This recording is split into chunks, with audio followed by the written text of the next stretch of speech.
S H church नंदुरबारच्या वतीने आपलं सहर्ष स्वागत आहे आजच्या मॉर्निंग डिवोशनमध्ये. जे गाणं आपण ऐकलं ते गाणं आहे पाया हा मंडळीचा. हे फार सुंदर आणि प्रभूच्या आत्म्याने प्रेरित असं गीत आहे. आजचं हे गीत आपण ऐकत सोबतच प्रभूची आराधना करण्यासाठी आपल्याकडे असलेलं विजय संगीत यामधील गीत क्रमांक 50 हे गाणार आहोत. येशू हे नाम गोड किती, आनंदे गाऊ रात्रंदिनी.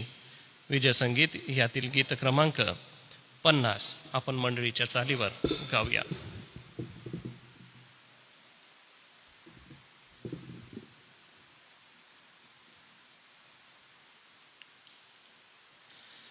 येशू हे नाम गोड किती, आनंदे गाऊ रात्रंदिनी.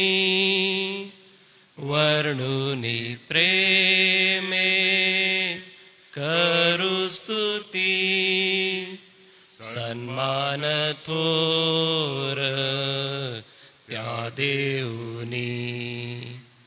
हीच प्रतीती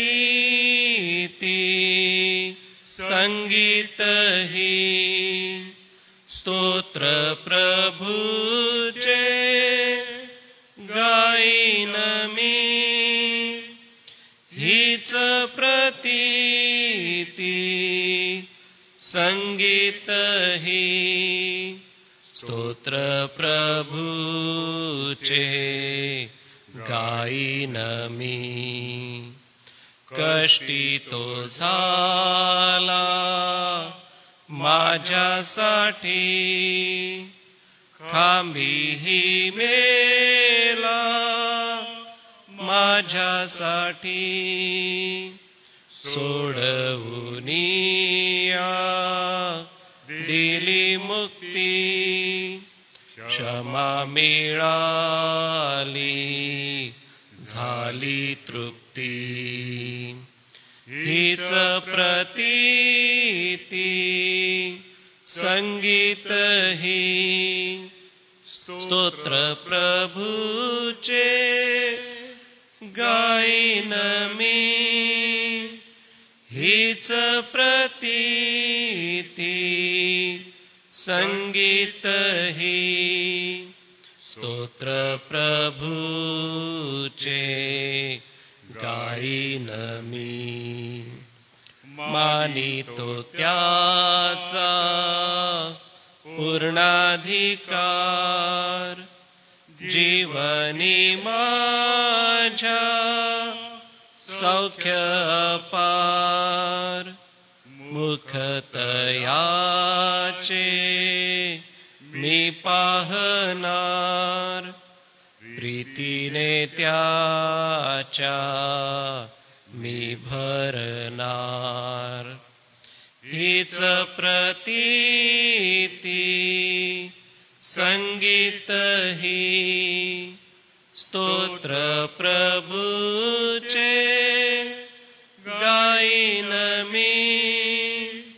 हीच प्रतीती संगीत ही, स्तोत्र प्रभूचे गाईन मी. आमचा प्रभू आम्हाला प्रतिदिनी आपली कृपा आपला अनुग्रह पुरवित आहे आणि त्याच या कृपेने आपण पुढे आणि पुढे जात आहोत. या दिवसात स्तोत्रसंहितेचं आपण मनन करीत आहोत. 1 ते 41 स्तोत्र आपण पहिल्या विभागाची घेतलेली आहे. यापैकी आज 15व्या स्तोत्रावर आपण मनन करणार आहोत. होणाऱ्या वचनाच्या सेवेसाठी आपण प्रभूची कृपा मागणार आहोत आणि यासोबतच आजचं जे येणारं वचन आहे त्यासाठी देखील आपण प्रार्थना करणार आहोत. मी सन्माननीय रेव्हरंड सुनील लोंढे पाळक साहेब कृपा करून आपणाला विनंती करेन, आपण पुढे या आणि आरंभीची प्रार्थना करा.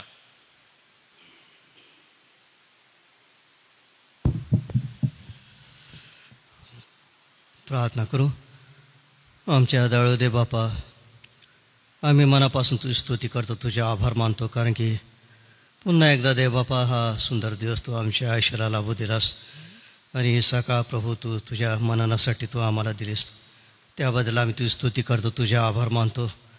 प्रभू तुझी इच्छा ही आहे की आम्ही प्रतिदिवशी तुझ्या वचनाचं मनन करावं आणि आमचं जे ऊन पण आहे ते आम्ही पडताळून जे काय तुझ्या वचनात मार्गदर्शन आहे, तुझ्या दासांच्याद्वारे जे काय अनुभव तू तुझ्या वचनाच्याद्वारे या पवित्र शास्त्रामध्ये दिलेले आहेत प्रभू, त्याकडून आम्ही उत्तेजन प्राप्त करून घ्यावं, त्यातून मार्गदर्शन घ्यावं आणि आमच्या जीवनामध्ये पुढं वाटचाल करावं ही तुझी इच्छा आहे. म्हणून प्रतिदिवशी देवबापा तू आम्हाला ही संधी देतो, त्याबद्दल तुझे आभार मानतो, तुझी स्तुती करतो देवबापा. पुन्हा एकदा देवबापा आम्ही तुझे आभार मानतो, चांगला पाऊस दिला, चांगलं वातावरण दिलं, त्याबद्दल आम्ही तुझे आभार मानतो. प्रभू तू आमची प्रार्थना ऐकतोस, त्याहीबद्दल आम्ही तुझे आभार मानतो, तुझी स्तुती करतो. आज आम्ही विशेष तुझ्या दासासाठी प्रार्थना करतो, त्यांच्याद्वारे देवबापा आज पुन्हा नव्याने प्रभू तुझं वचन आमच्या प्रती येत असताना तू त्यांना सहाय्य कर, त्यांच्या जिभेवट्याला तुझ्या पवित्र आत्म्याचा स्पर्श कर आणि त्यांच्याद्वारे पुन्हा एकदा देवबापा आमचं उन्नीतपण तू दूर कर आणि आम्हाला पुढं वाटचाल करण्यासाठी, आध्यात्मिक जीवनासाठी प्रभू एक मानना तू आम्हाला तू पुरव प्रभू, यासाठी की प्रभू तू चांगला आहेस. तुझी इच्छा आहे की तुझ्या वचनाचा प्रकाश आम्हाला प्राप्त होऊन आम्ही त्या प्रकाशाच्या वाटेमध्ये पुढं वाटचाल करावं ही तुझी इच्छा आहे प्रभू. आम्ही तुझे आभार मानतो, कारण की प्रभू तू चांगला आहेस, तुझी दया आणि तुझी करुणा नेहमी तू आमच्यावर विपुलपणे केले.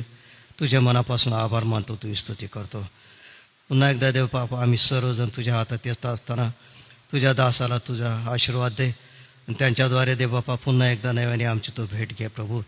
जे प्रियजन ऑनलाईन तुझ्या वचनात प्रभू आमच्या समेत मनन करत आहेत, ऐकत आहेत, त्यावरती विचार करत आहेत, त्यांनासुद्धा तुझा आशीर्वाद आज दे प्रभू, अशी आमची प्रार्थना आहे प्रभू. आम्ही सर्व तुझ्या हातात येतो, येशूच्या प्रिय नावाने प्रार्थना केली म्हणून तो ऐक. आमेन. धन्यवाद पाळक साहेब. प्रियांनो, आज आपण स्तोत्र 15 यावर मनन करणार आहोत. तर सर्वप्रथम आपल्या सगळ्यांच्या सोयीसाठी 15वं स्तोत्र मी वाचन करतो. आपण कृपा करून आपल्या पवित्र शास्त्रामध्ये पाहावं. देवाच्या पवित्र डोंगरावरील रहिवासी दाविदाचे स्तोत्र. हे परमेश्वरा, तुझ्या मंडपात कोण वस्ती करील? तुझ्या पवित्र डोंगरावर कोण राहील? जो सात्विकपणे चालतो व नीतीने वागतो, मनापासून सत्य बोलतो, आपल्या जिभेने चुगली करीत नाही, आपल्या सोबत्याचे वाईट करीत नाही, आपल्या शेजाऱ्याची निंदा करीत नाही, अधमाला तुच्छ लेखतो, परमेश्वराचे भय बाळगणाऱ्यांचा सन्मान करतो. आपण वाहिलेल्या शब्देने स्वतःचे अहित झाले तरी ती मोडत नाही, आपला पैसा वाडीदिडीला लावत नाही, निरपराध्यांची हानी करण्याकरिता लाच घेत नाही. तो जो असा वागतो तो कधीही ढळणार नाही. देवबाप ही वचने आशीर्वादित करो. आता या स्तोत्राकडे बघत असता आम्हाला महत्त्वपूर्ण अशा काही गोष्टी दिसून येतात. ते म्हणजे परमेश्वराची उपस्थिती. सर्वप्रथम आम्हाला हे दिसते की त्याच्या मंडपामध्ये, आता मंडपाचा जो अभ्यास आहे तो जुना करार ज्या वेळेला आपण वाचन करतो त्यावेळेला मंडपाबद्दलचं जे शिक्षण आहे ते फार मोठं आहे. ते अर्ध्या किंवा 1 तासामध्ये समजून घेण्याजोगं इतकं सोपं नाही आहे. परमेश्वराने इस्रायली लोकांना अरण्यातून बाहेर नेलं आणि अरण्यातून बाहेर जात असताना कनान देशी ते गेल्यानंतर परमेश्वराने आपल्या उपस्थितीसाठी आपल्या वस्तीचं एक स्थान त्यांच्यामध्ये केलं. ज्या वेळेला ते 40 वर्ष अरण्यामधून जात होते त्यावेळेला परमेश्वर अग्निस्तंभाच्या द्वारे आणि मेघस्तंभाच्या द्वारे त्यांना मार्गदर्शन करीत असे. त्यांच्या पुढे आणि त्यांच्या मागे परमेश्वराचं सामर्थ्य इस्रायली लोकांना चालवत असे. उन्हाचा ताप होऊ नये म्हणून मेघस्तंभ त्यांच्यावरती येत असे आणि खाली सावलीतून हे लोक पायी पायी पुढे जात असत. अग्निस्तंभ त्यांना रात्रीच्या वेळी मार्ग दाखवत असे, उजेड दाखवत असे आणि ज्या ज्या वेळेला परमेश्वराचं मेघस्तंभाच्या द्वारे त्यांना आज्ञा होत असे किंवा तसं चिन्ह दिसत असे तसं ते आपला प्रवास पुढे चालू करत असत. आणि परमेश्वराच्या मंडपासाठी त्यांनी अशी एक व्यवस्था केली जे परमेश्वराने त्याच्या अभिषिक्त लोकांना निवडलं, त्यांना कलाकुसरीचं ज्ञान दिलं आणि जरीचे पडदे आणि त्याच्यावरती कोंदणं, त्यावरती डाळिंबाची चित्र, द्राक्षाची घडं असे वेगवेगळं त्यांना निर्माण करून मंडप तयार करायला लावला. त्यामध्येही पवित्र स्थान आणि परमपवित्र स्थान, बाहेरील अंगण, आतील अंगण अशा महत्त्वाच्या गोष्टी मंडपाच्या या उपस्थितीमध्ये ठेवल्या. आणि ज्या वेळेला इस्रायली लोक उपासनेसाठी त्या ठिकाणी जात, त्या ठिकाणी त्यांना 6 महत्त्वपूर्ण अर्पणं करावी लागत होती. ती अर्पणं आपण लेवीच्या पुस्तकामध्ये वाचू शकता. महत्त्वाचं हे आहे की 12 वंशापैकी एक वंश म्हणजे लेवीचा वंश. हा लेवीचा वंश जो होता त्याला मंडपाच्या किंवा मंदिराच्या कामासाठी परमेश्वराने वेगळं केलेलं होतं. त्यांचं काम हे होतं की परमेश्वराच्या मंदिराचं मंडपाचं कार्य त्यांनी करावं. त्यावेळेला मंदिर बांधलेलं नव्हतं, मंडपामध्ये परमेश्वराची वस्ती होती. म्हणजे इस्रायली लोकांसाठी अतिशय पवित्र आणि इस्रायली लोकांसाठी अतिशय भयावह जी गोष्ट होती ती म्हणजे परमेश्वराच्या मंडपामध्ये उपस्थित राहणं व त्याच्या मंडपामध्ये जाणं. वर्षातून एकदा परमपवित्र स्थानामध्ये याजक जात असे व इस्रायली लोकांसाठी पापक्षमेची याचना करीत असे. याकडे बघितलं असता त्यांच्या मनामध्ये खूपच आदर, त्यांच्या मनामध्ये खूपच पवित्रता देवाच्या मंडपाबद्दल होती.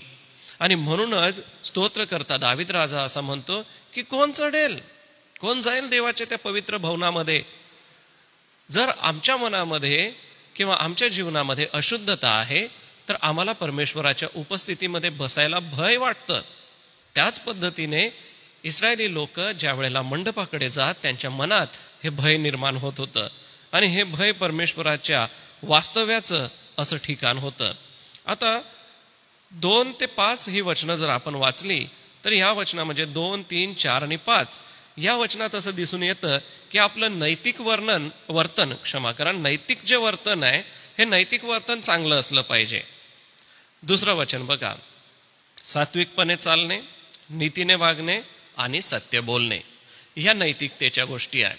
जसं आपण नीतिसूत्रे वाचतो त्यावेळेला आम्हाला नीतिसूत्रेमधून खूप साऱ्या गोष्टी शिकायला मिळतात आणि नीतिसूत्रेमधून आम्हाला परमेश्वराचा स्पष्टपणे निरोप कळतो की मनुष्याचं जीवन मनुष्याने कसं जगलं पाहिजे. तर आपली नैतिक जबाबदारी, ज्याला मूल्य शिक्षणाचा तास पूर्वी शाळेमध्ये व्हायचा, आता म्हणजे त्यालाच मॉरल एज्युकेशन असं म्हटलेलं आहे. हे मॉरल एज्युकेशनचे तास प्रत्येक वर्गामध्ये घडायचे यासाठी की विद्यार्थ्यांचा नैतिक चांगलं जीवन असावं, त्यांच्या नीतिमत्तेला अधिक निखारता यावं, अधिक त्यांना चांगल्या रीतीने आकार देता यावा. मग आपलं नीतिमत्व चांगल्या ठेवण्यासाठी आमचं चालणं चांगलं असलं पाहिजे. चालणं चांगलं असलं याचा अर्थ काय, तर आमचं चालतो कोणत्या वाटेवरती, परमेश्वराच्या वाटेवर चालत आहोत की जगाच्या वाटेवर चालत आहोत की स्वतःच्या इच्छेवर चालत आहोत, हा प्रश्न आज आपण आपल्याला करूया. माझं चालणं हे कोणत्या दिशेला आहे, कोणत्या वाटेवरती आहे. कारण की तारणाची वाट आपण चालली पाहिजे, धार्मिकतेच्या वाटेने आपण चाललं पाहिजे. अनेक वेळेला आपण धार्मिकतेच्या आणि चांगल्या वाटेने चालत नाही, ही गोष्ट देवाला योग्य वाटत नाही, म्हणून त्याच्या उपस्थितीमध्ये उभं राहण्यास पात्र ठरत नाही. दुसरी गोष्ट आहे नीतीने वागणे. पुन्हा नीतिसूत्रेमध्ये आम्हाला नैतिक वागणूक कशी असावी याबद्दल खूप सुंदर सांगितलेलं आहे. त्याच्यामध्ये आमचे डोळे, आमचे शब्द, आमची शरीराची कृती, आमचे मित्र कसे असावेत, आमचं कौटुंबिक जीवन कसं असावं, आमचं वैवाहिक जीवन कसं असावं, आमचं वैयक्तिक जीवन कसं असावं. एवढंच नव्हे तर लोकांमध्ये बोलत असताना, राहत असताना, चालत असताना पेहराव कसा असावा. कितीतरी गोष्टी आम्हाला ते नीतिसूत्रामधून शिकायला मिळतात आणि त्याचं लागूकरण आजही आम्ही करू शकतो. म्हणून आमचं नीतीने वागणं फार गरजेचं आहे. कारण की बघा, नीती ही अशी गोष्ट आहे जी मनुष्याचा स्वभाव दाखवते. त्याच्या मनामध्ये काय चाललंय, त्याच्या शब्दात काय चाललंय हे त्याच्या नीतीच्या वागणुकीतून दिसतं. आणि ज्याची चालचलणूक चांगली आहे, जो नीतीने वागतो, तो आपोआप मनापासून सत्य बोलतो. मनापासून सत्य बोलणं म्हणजे नेमकं काय, तर जे मनामध्ये आहे तेच ओठा वाटे बाहेर निघणार, असं ख्रिस्ताने देखील आम्हाला सांगितलेलं आहे. आणि आपल्याही मनामध्ये तसंच असतं की जे मनामध्ये आहे ते कधी ना कधी तोंडाने बोललं जातं. आणि म्हणून आमच्या तोंडचे शब्द ह्यावरती आमचं नियंत्रण असलं पाहिजे. जिभेविषयी याकोबाच्या पत्रामध्ये आम्हाला फार सखोल मार्गदर्शन मिळतं आणि सखोल अशा गोष्टी कळतात की आम्ही कसं वागलं पाहिजे.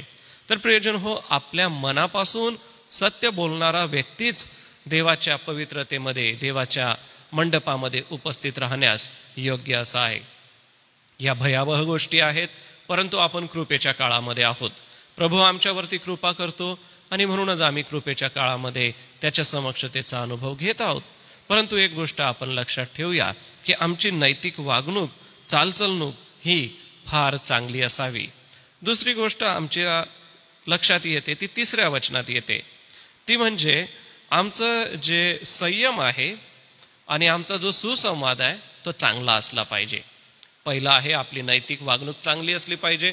दुसरी गोष्ट आहे आमच्यामध्ये संयम असला पाहिजे व हा संयम आमचे सुसंवाद किंवा आमच्या तोंडून निघणारे शब्द आहे ते चांगले घेऊन येणारा पाहिजे. जसं की वचन 3, आपल्या जिभेने चुगली करत नाही, आपल्या सोबत्याचे वाईट करत नाही, आपल्या शेजाऱ्याची निंदा करीत नाही.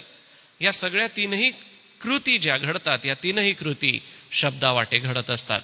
म्हणून आमचा संयम कसा आहे, कारण की चुगली करणे म्हणजे एका व्यक्तीची गोष्ट दुसऱ्याला जाऊन सांगणे, त्याला म्हणतात चुगली करणे.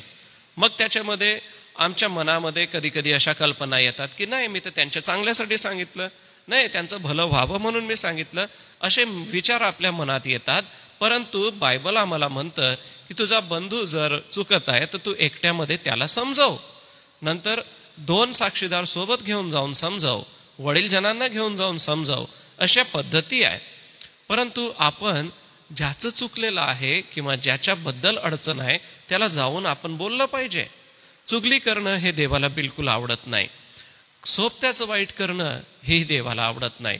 सोबती म्हणजे आपल्या संगती राहणारा. आता या ज्या गोष्टी आहेत या इस्रायली लोकांना देवाने सांगितल्या आहे, ह्या आपल्यालाही लागू आहे, कारण आजही तीच परिस्थिती आहे.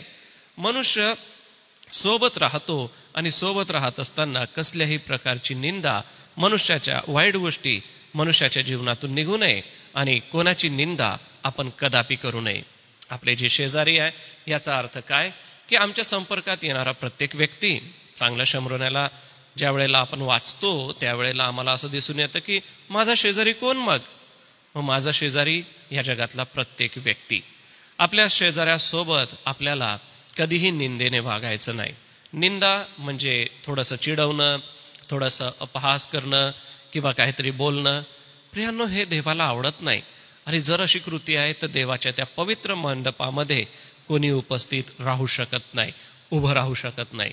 आता ही जी सर्व मापदंड आहेत, ही मापदंड तुमच्या आणि माझ्या जीवनाला जर लावली तर देव आम्हाला कोणत्या नजरेने बघेल ह्याचा बारकाईने विचार करा. थोडंसं जर अजून पुढे गेलं तर आम्हाला 5व्या वचनामध्ये दिसतं की आमचा पैसा जो आहे त्याच्यावरही नियंत्रण असलं पाहिजे. कारण की बघा वचन 5, आपला पैसा वाडीदिडीला लावत नाही. मग ह्याचा अर्थ काही लोक असं काढतात की आपला पैसा वाडीदिडीला लावत नाही म्हणजे मग तो आहे तसाच ठेवावा का? तर ह्याच्यामध्ये वाम मार्गाने किंवा जो देवाच्या दृष्टीने अयोग्य मार्ग आहे त्याच्याने आपला पैसा वाढवू नका. जसं की व्याजाने देणं, व्याजाने घेणं. अनेक वेळेला व्याजाची ही जी प्रकरणं आहेत ती आम्हाला पेपरमध्ये, न्यूजपेपरमध्ये वाचायला मिळतात. अनेक ज्या घटना शेतकऱ्यांच्या बाबतीत घडतात, कर्ज व्याज या बाबतीत घडतात. इस्रायली लोकांची इतकी चांगली पद्धत होती की ते आपला पैसा व्याजाला कधीही देत नसत. आजही तीच पद्धत आहे. वाडीदिडीला लावित नाही ह्याचा अर्थ कोणाच्या नुकसानासाठी तो वाडीला लावत नाही. वास्तविक तुम्हाला आणि मला मिळालेला जो पैसा आहे त्याच्यावरती आपण व्यापार करावा, त्या पैशाला बहुगुणित करावं. का तर त्याच्यासाठी एक दाखला प्रभू येशू ख्रिस्ताने सांगितलेला आहे. एकाला 1 मोहर दिली, दुसऱ्याला 5 दिल्या, तिसऱ्याला 10 दिल्या. वाढवल्या, 2 लोकांनी वाढवल्या, परंतु ज्याला मिळाली होती त्याने रुमालात बांधली, खड्डा खोदून जमिनीत ठेवली आणि मालक आल्यानंतर त्याला सांगितलं की हे तुला परत घे, कारण की तो कठोर आहेस आणि जिथं पेरलं नाही तिथून उगवतो किंवा कापणी करतो. ह्या सगळ्या गोष्टीचा सारांश एकच आहे की त्याने इतर ज्या दोघांना मिळालेल्या मोहरा होता त्यांनी जसं त्याच्यावरती व्यापार केला, त्याच्यावर मिळकत केली, त्याला वाढवलं आणि आपल्या धन्याला जास्तीचं मिळवून दिलं. तो म्हणतो की तू त्या सावकाराकडे ठेवली असती तर ती मला परत मिळाली असती, त्याच्या बदले काहीतरी अजून मिळालं असतं, त्याच्यावर व्याज किंवा त्याच्यावरती अधिकचं मिळालेलं असतं. तर ख्रिस्ती विश्वासणाऱ्यांनी आपला पैसा नियंत्रणात ठेवा. आपल्या पैशाच्या द्वारे त्याच्यावरती उदरनिर्वाह करा, त्याच्यावर व्यापार करा. तो वाढवा आणि तो चांगल्या कामासाठी वाढवा. आता ह्याच्याबद्दल काही प्रचारकांची वेगवेगळी मतं आहे, मला त्यामध्ये पडायचं नाही, परंतु आपणाला एवढंच सांगतो की पवित्र शास्त्र आम्हाला चुकीच्या मार्गाने पैसा वाढवू देत नाही. सत्य मार्गाने वाढवा, मेहनत करा, कष्ट करा, जॉब करा, जास्तीचं मेहनत करा. 8 तासाऐवजी आपण 10 तास काम करा, वरच्या 2 तासाचे पैसे तुम्ही जास्तीचे घ्या. हे या ठिकाणी आहे. मग आपलं पैशाचं नियोजन कसं आहे, पैशाचं नियंत्रण आपण ठेवलं पाहिजे. कारण की लोभ करू नको असं आम्हाला 10व्या आज्ञेत सांगितलेलं आहे. लोभ 9व्या आज्ञेत सांगितलेलं आहे. लोभ ही कोणत्या गोष्टीचा आहे? पैसा अडक्याचा. आणि लोभाचंच कारण अनेक वेळेला वेगवेगळ्या पापांमध्ये घडतं. मग आपल्या पैशावरती आपलं नियंत्रण असावं आणि आपला पैसा तो निरपराधांच्या हानीसाठी कधीच वापरू नका, तर अनेकांच्या गरजांसाठी तो वापरा. देवाच्या मंदिरात किंवा देवाच्या मंडपामध्ये तुमचं आणि माझं उपस्थित राहणं हे फार महत्त्वाचं आहे. आणि ह्यासाठी आमच्या जीवनामध्ये ह्या 2-3 महत्त्वाच्या ज्या गोष्टी आपण पाहिल्या त्या गरजेचं आहे. नैतिक जीवन चांगलं असलं पाहिजे, त्याच्यानंतर आमच्यामध्ये संयम असला पाहिजे, त्याच्यानंतर आमचे तोंडचे शब्द चांगले असले पाहिजे, त्याच्यानंतर आमचा जो आर्थिक पैसा आहे तो आर्थिकतेचा भार आम्ही कसल्याही चुकीच्या मार्गाने आपला पैसा वाढवला नाही पाहिजे. आणि सोबतच परमेश्वराचं भय बाळगून जे परमेश्वराचं भय बाळगतात त्यांचा देखील आदर केला पाहिजे. तुम्ही आणि मी ख्रिस्ताचे प्रिय बंधू आणि भगिनी आहोत. एकमेकांचा आदर करणं, एकमेकांचा सन्मान करणं हे तुमचं आणि माझं कर्तव्य आहे. तर मग परमेश्वराचं भय बाळगणाऱ्यांचा आम्ही कधी अपमान करू नये. सगळ्यांचा सन्मान करा, जे देवाच्या वचनातून आपल्याला शिकवतात, मार्गदर्शन करतात. संत पौल तिमोथेला म्हणतो की ते दुप्पट सन्मानास योग्य आहे. जे वचनाची घोषणा करतात ते दुप्पट सन्मानास योग्य आहे. प्रियजन हो, ही गोष्ट किती चांगली आहे नाही का? कारण की देवाच्या सेवकांनी आपलं संपूर्ण आयुष्य यासाठीच वेचून दिलेलं आहे. त्यांनी कुठे जॉब केला नाही, पूर्ण वेळ त्यांनी तुमच्या आणि माझ्यासाठी देवाच्या वचनाची सेवा दिलेली आहे. तर ह्यांचा आपण सन्मान केलाच पाहिजे, हे आपलं कर्तव्य आहे. स्वतःला तपासून पाहूया. देवाच्या मंडपात जात असताना राजा दावीद लोकांना आणि स्वतःला सांगत आहे की तुमचं नैतिक जीवन चांगलं असं पाहिजे, तुमचा आर्थिक व्यवहार चांगला असला पाहिजे, तुम्ही तुमच्या संयम ठेवला पाहिजे, तुम्ही देवाचं भय बाळगणाऱ्यांचा आदर केला पाहिजे, तुम्ही तुमच्या शब्दांनी देवाचा सन्मान केला पाहिजे आणि देवाने निर्माण केलेल्या मानवाचा सन्मान केला पाहिजे. एवढंच नव्हे तर आपल्या संवादांमध्ये, आपल्या शब्दांमध्ये नेहमी चांगुलपणा हा असला पाहिजे. असं राहील तर देवाच्या पवित्र मंडपात जाण्याची, त्याच्या उपस्थितीत राहण्याची आपल्याला संधी आहे आणि त्याच्यामध्ये आपलं राहणं आहे. देवबाप हे छोटंसं मनन तुमच्या आणि माझ्यासाठी आशीर्वादाचं करो. पुन्हा एक वार नित्य प्रार्थना आपल्या आहेत, त्या घेऊन आपण प्रार्थना करणार आहोत. सर्वांच्या वतीने सन्मान्य रेव्हरंड जयेश पठारे पाळक साहेब आपणाला विनंती करेन की तुम्ही पुढे येऊन प्रार्थना करायची आहे. तत्पूर्वी रेव्हरंड रोलन ओस्कारसन यांच्यासाठी आपण सगळे प्रार्थना करीत आहात. आभार मानतो आपले, कारण आपल्या प्रार्थना कार्य करणारे आहेत. रोलन ओस्कारसन यांची सर्जरी झाली, आता रिकवर होण्यासाठी प्रभुदेव बाप त्यांना शक्ती देव. रयता अक्का आहेत, ममता अक्का आहेत, रेव्हरंड DM पाटील पाळक साहेब आहेत, सुशी अक्का आहेत. या पाण्या पावसाच्या दिवसात मंडळीतल्या ह्या वृद्ध प्रियजनांना देवबाप आरोग्य देव. ममताबाई डलगे यांची आपण आठवण करूया. सोबतच आपण ज्यांचे जन्मदिवस आहे, आज आशिष चव्हाण सरांचा वाढदिवस आहे, त्यांच्या जन्मदिनाच्या शुभेच्छा SHS नंदुरबार त्यांना देतं.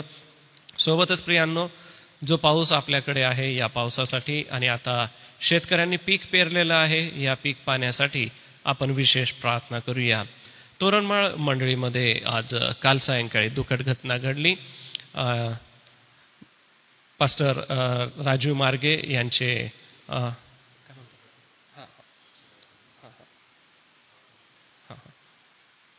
सुधाकर ठाकूर, हो ना, हो, सुधाकर जॉन्सन ठाकूर यांचं काल रात्री दवाखान्यात निधन झालं आणि आज ते तोरणमाळला दुपारून निघतील आणि त्यांचा मयतविधी त्या ठिकाणी होईल.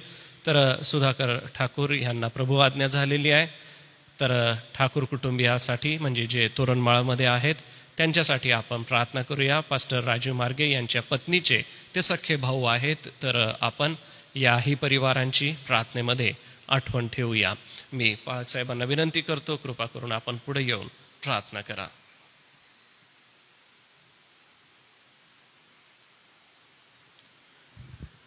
प्रार्थना करू आपण. देवबापा, आज आम्ही पुन्हा एक वार मनापासून तुला धन्यवाद देतो. तू किती चांगला आहेस याचा गोड अनुभव तू आम्हा सर्वांना प्रतिदिन येऊ देत आहे. प्रभू, आम्ही तुझे आभार मानतो. प्रतिदिनी तुझी दया तू आमच्यावर रोज नवीन प्रकारे करत आहे. तुझे आभार मानतो. परमेश्वरा, तू प्रार्थना ऐकणारा आमचा देव आहे. तू आम्हाबरोबर सदा सर्व काळ आहेस. तुझ्या नावाला धन्यवाद देतो.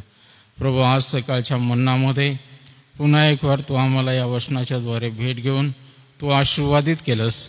आणि परमेश्वरा, तुझी वचनं किती सत्य आहेत, किती गहन आणि पवित्र आहेत. प्रभू, त्याचं मर्म तू दाविदाच्याद्वारे आम्हाला कळू दिलंस. तुझ्या नावाला धन्यवाद देतो. तू अति पवित्र, अति श्रेष्ठ असा देव आहे. आणि प्रभू, तुझ्या समक्षतेमध्ये, तुझ्या पवित्र मंडपामध्ये, तुझ्या पवित्र डोंगरावर राहण्यासाठी ज्यांना तू निवडून घेतलेलं आहे ते धन्य आहेत.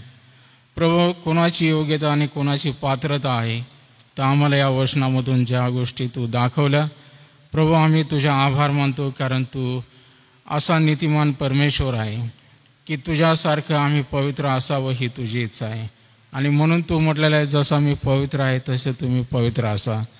प्रभू, जे या जगामध्ये आम्ही विश्वासणारे म्हणून, तुझे लोक म्हणून आम्हाला ठेवलेलं आहे. प्रभू, तुझी इच्छा आहे की आमचं चालणं, आमचं वागणं, आमचं बोलणं हे प्रभू यथायोग्य असावं. आम्ही त्या नीतिमान लोकांसारखं गणलं जावं आणि त्या प्रकारे आम्ही सत्यतेने वागावं, वर्तावं, बोलावं. आणि म्हणून प्रभू, आम्हाला ज्या ज्या चांगुलपणाच्या गोष्टी तू शिकवलेल्या आहेत पवित्र आत्म्याच्या द्वारे, त्या आम्हाला सर्वांच्या अंतःकरणामध्ये असू दे. आणि देवबापा, तुझ्या सत्य वचनाप्रमाणे आम्ही आचरण करावं आणि तुला प्रसन्न करावं ही तुझी इच्छा आहे. असे लोक जे वागतात तुझ्या वचनाप्रमाणे ते धन्य आहेत. आणि प्रभू, तू त्यांच्याबरोबर आहेस, तू त्यांचा आश्रयदाता आहेस. तुझ्या नावाला आम्ही धन्यवाद देतो.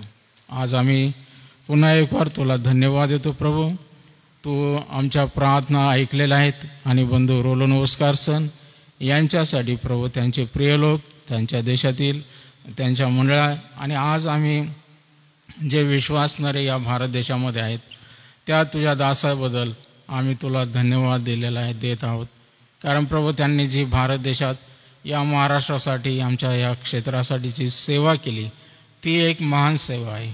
आणि देवा, अजूनही त्यांना आमच्या देशाबद्दल आणि तुझ्या लोकांबद्दल आस्था आहे.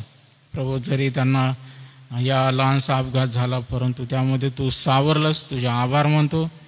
आणि वेळेत चांगल्या डॉक्टरांच्या द्वारे प्रभू त्यांचं ऑपरेशन्स यशस्वी होऊ दिलं. आम्ही प्रार्थना करतो की देवापा, त्यांचे सर्व दुखावा बरा कर. त्यांचा हात, त्यांचे पाय, त्यांच्या बरगड्या जे काय प्रभू त्या बाधित झालेले आहेत त्यांना तू स्पर्श कर. आणि सर्व औषधोपचार त्यांच्यासाठी ती ट्रीटमेंट आशीर्वादाची होऊ दे. आणि लवकरात लवकर त्यांना चालण्या फिरण्यासाठी, तुझी सेवा करण्यासाठी प्रभू नवीन शक्ती आणि नवीन आरोग्य तू त्यांच्या ठाई घाल. आमचा विश्वास आहे की प्रभू, तू त्यांना लवकरात लवकर आरोग्य देऊन पुन्हा तुझ्या गौरवासाठी उठवशील. तुझे आभार मानतो. आज आमच्या समोर ज्या विनंत्या आहेत त्या नित्याच्या आहेत. आणि प्रभू, आम्ही रैताकांची आठवण करतो. या बहिणीला प्रभू या दिवसामध्ये तुझ्या स्पर्शाची गरज आहे, तुझ्या सहाय्याची गरज आहे. आणि म्हणून प्रभू, आमची विनंती आहे त्यांच्यावर तू दया कर. त्यांची सेवा चाकरी करणारे त्यांच्या घरातील प्रिय लेकरं आणि सूर्यदा यांची प्रार्थनेत आठवण करतो. त्यांना तुझी कृपा दे. आणि देवबापा, या बहिणीची सेवा काळजी वाहत असताना त्याद्वारे देखील त्यांना तू चांगल्या प्रकारचा आशीर्वाद तू प्राप्त होते. आणि या बहिणीला तू आरोग्य दे. आमची प्रार्थना विनंती आहे की देवबापा, या दिवसामध्ये जे वयोवृद्ध आहेत, रेव्हरंड DM पाटील आहेत, सुशीलाबाई आहेत, त्याचप्रमाणे प्रभू आमची बहीण मालतीबाई आहेत, हैदीबाई आणि इतर जे आजारी लोक आहेत त्या सर्वांना तुझ्या हातात आम्ही सोपवतो.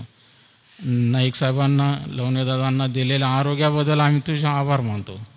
प्रभू, आमची विनंती आहे की या पावसाळी वातावरणामध्ये जे साथींचे विकार आहेत, ज्या आजारांनी प्रभू अनेक लोक त्रस्त आहेत, त्या सर्वांना तुझी कृपापूर्ण आरोग्य दे. देवबापा, आज आम्ही त्या तोरमाच्या मंडळीसाठी प्रार्थना करतो, ठाकूर परिवाराची आठवण करतो, त्यांच्या कुटुंबामध्ये जे दुःखद घटना घडलेल्या आहे. आमचा बंधू सुधाकर प्रभू हे जग सोडून गेलेला आहे आणि तरुणपणामध्ये प्रभू हा तुझ्याकडं आलेला आहे. त्यांच्या पश्चात त्यांचे वडील आहेत, त्यांचे बंधुजन आहेत, भगिनी आहेत, सर्व नातलग आप्तजनांना प्रभू तू कृपा दे. आणि या घटनेने त्या तोरण मंडळीला प्रभू तू विशेष शिकव प्रभू. आमची आग्राची विनंती आहे संजूसाठी. प्रभू तो तुझा दास आहे आणि त्याने जो मार्ग पत्करलेला आहे तो अयोग्य आहे आणि प्रभू त्याला सन्मार्गाने आण. आणि प्रभू आमची विनंती आहे त्या सर्व मंडळींनी पश्चाताप करावा आणि प्रभू तुझ्याकडे वळावं अशी कृपा या घटनेच्या द्वारे होऊ दे.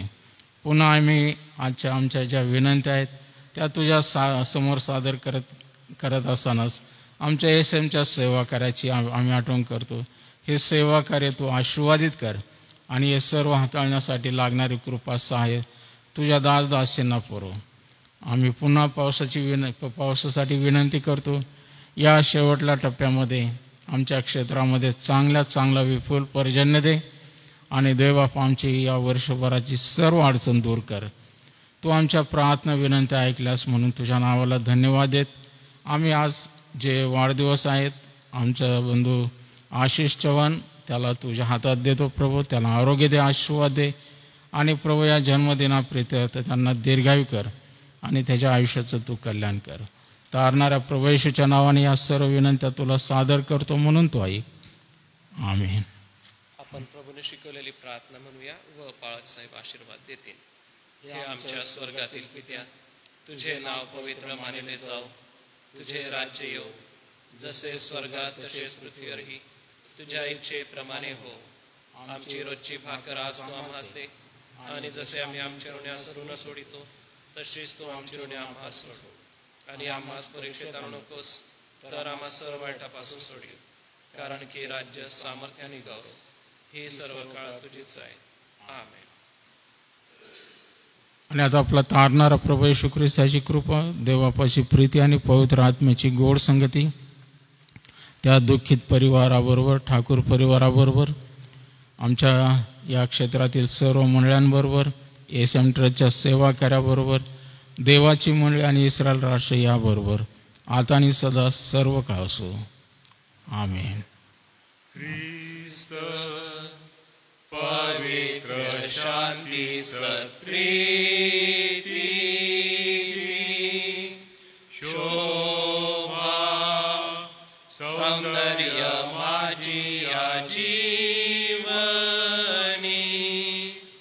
येशू पवित्र तू शुद्ध मज करी तुझे सौंदर्य दिसो या जीवनी.